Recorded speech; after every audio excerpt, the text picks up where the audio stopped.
Acá lo conversamos y para ello le doy las gracias a mi invitado. Él nos acompaña desde México, Eric García Cárdenas. Se los presento. Él es etnohistoriador, egresado de la Escuela Nacional de Antropología e Historia, donde obtuvo mención honorífica por su trabajo de grado, los glifos en los arcos. Y justamente allí, después de este proceso, se hizo maestro en Ciencias Sociales por el Colegio de Sonora y se desempeña como docente en los niveles superior, profesional y posgrado en varias instituciones mexicanas. Eric nos acompaña en esta oportunidad a través de la vía Zoom, está junto a nosotros en nuestra edición central. Eric, bienvenido. Muchas gracias, Araí, gracias por la invitación. Gracias a ti por estar acá. Algunos dicen, no queremos los objetos patrimoniales, no queremos las obras patrimoniales, queremos que nos devuelvan la plata que nos han llevado. Es la primera propuesta que te hago para arrancar con el tema en estos minutos de análisis. Claro, Saray, pues esta cuestión de la descolonización de los museos es un proceso que iniciaron los museos alemanes, precisamente frente a algunos países africanos. Y el planteamiento que yo tengo desde México, antes de México, es que, bueno, este proceso que se da en las potencias europeas, en los países africanos en el siglo XIX, no debe equipararse directamente con lo que ocurrió en nuestros países, en nuestros territorios a lo largo del siglo XVI y los siglos posteriores, puesto que la museología como tal, la apropiación de estas piezas de arte que conocemos en los grandes museos como el Louvre, como el Museo Británico, etcétera, se da en un contexto de un colonialismo rapaz del siglo XIX, ¿verdad? Entonces, los procesos en Hispanoamérica son mucho más complejos en el sentido de que hay algunas piezas que son parte de colecciones, algunos que fueron regalos por parte de los pueblos indígenas, mucho del arte que se creó en ese entonces también se queda en nuestros territorios. Entonces, bueno, ahí creo que habría que ampliar la discusión más allá de este fetichismo del objeto, de querer tener un objeto de vuelta en nuestro territorio, pues plantearnos todas estas revisiones históricas que son parte de nuestra identidad y la complejidad de nuestro devenir como sociedad. Tengo entendido, Eric, que te encuentras muy cercano al análisis que se ha realizado en relación específicamente con México. Utilizaremos tu país para un poco ampliar aún más el tema. En relación con el recibimiento de una pieza patrimonial o con el pedido de varias piezas patrimoniales y luego, una vez que está en suelo latinoamericano, algunos por un lado afirman que las piezas no van a los museos a los que deberían ir, que forman parte de colecciones privadas o que simplemente no adquieren la importancia que debería tener para esa comunidad de la cual ha salido de manera arbitraria, irregular. ¿Cómo entender también la responsabilidad, la corresponsabilidad que tiene Latinoamérica, en este caso como continente, en relación con la responsabilidad de nuestro patrimonio? Venga de donde venga y evidentemente más aún si hablamos de un proceso de supuesto descolonización desde el espacio europeo. Claro, pues digamos, la responsabilidad que tendrían nuestras sociedades, nuestros países, es en crear, además de espacios dignos para mostrar esas piezas, ¿verdad? También crear todo un discurso alrededor de estas piezas, ¿no?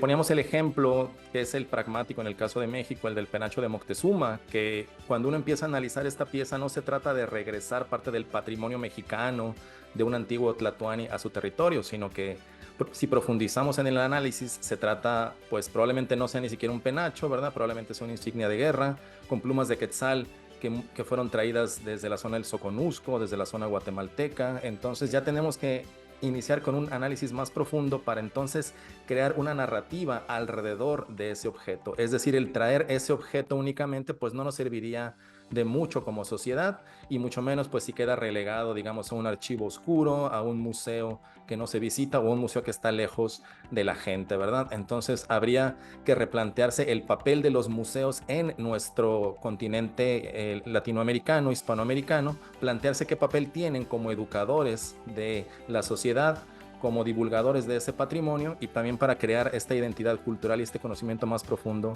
que tenemos de nosotros mismos. Es decir, no basta, ¿verdad?, con solicitar estas piezas de manera política, de manera oficial, a través de las cancillerías, sino que el esfuerzo que tenemos que hacer como sociedad es precisamente en crear estos debates, estas narrativas, estas construcciones de nuestra historia que nos permiten entender mejor pues la relevancia de estos objetos, ¿no?, más allá de simplemente traer el objeto de vuelta.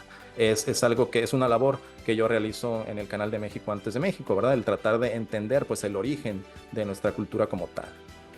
Eric, quiero hacer acotación específicamente con lo que decías inicialmente, con el fetichismo del objeto, pero me interesa ahondar en ese tema porque también tiene que ver con un proceso de preservación o conservación en relación con el cómo nos acercamos al objeto de manera conceptual. Pongo un ejemplo muy rápido. Bolivia, la Illa del Equeco, llegó repatriada de Europa y la recomendación que hicieron los especialistas en ese momento es que la Illa no se podía mojar, no podía estar en espacios abiertos, públicos, no podía enfrentarse a la situación pues, del ambiente contaminado, precisamente para seguir preservando el objeto. Sin embargo, la IA llegó al aeropuerto internacional y lo primero que hizo la comunidad boliviana fue chayarla. ¿Qué significa esto? Llenarla de alcohol, llenarla de serpentina, porque es lo que significa para nuestras tradiciones, para nuestra costumbre.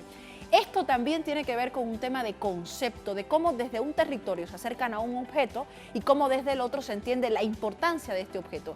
¿Trasciende el fetichismo en este caso? Pues en este caso estamos hablando de que por un lado está la conservación, que me parece muy importante para la memoria de los pueblos, pero por otro lado también está el significado que cada comunidad le da a esos objetos, ¿verdad? Evidentemente, si un objeto se hace con materiales perecederos, para el pueblo que lo creó no tendría la función de permanecer, digamos, inmaculado por varias generaciones o por mucho tiempo, ni estar resguardado en un espacio cerrado, ¿no? Sino que precisamente la finalidad de esos objetos, pues es, como lo acabas de mencionar, este tipo de ceremonias, mostrarse en este tipo de actos, etcétera, ¿verdad? Entonces, a mí me parece que en ese sentido deberían ser muy cuidadosos quienes estén haciendo estas relaciones diplomáticas, porque también me parece oportuno y me parece pertinente preservar los objetos como tal. Es decir, si ya estamos hablando de un bien patrimonial de origen histórico y si el objeto en sí puede ser preservado bajo las condiciones que marcan los estándares de conservación, entonces creo que sí hay objetos que deberían ser conservados, ¿no? Mientras en otros casos me parece que se pueden reelaborar estos objetos que están en los museos, ¿verdad? Se pueden hacer nuevos, se pueden reelaborar para este tipo de tradiciones, como bien lo acabas de mencionar, ¿no? Y entonces ahí podríamos tener un balance de la conservación, así como del uso que cada comunidad le da a estos objetos, ¿no? Es decir, me parece que es un tema mucho más complejo que no debe ser politizado únicamente para hablar de este buenismo, de estas relaciones que pueden tener algunos países respecto con otros, ¿no? Precisamente con esa última frase quiero terminar, Eric, la última consulta en los últimos 2 minutos que me dicen que me quedan mis compañeros de producción.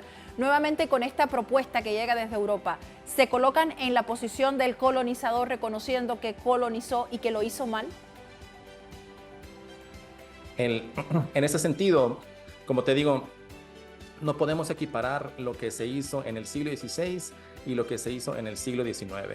Si te das cuenta, muchas de las piezas, por ejemplo, que están en los museos españoles, fueron regalos, ¿no? Fueron acciones diplomáticas, pertenecían a colecciones que eran obtenidas de otra manera y no son la mayoría producto del saqueo, como podemos hablar de las instituciones francesas o inglesas.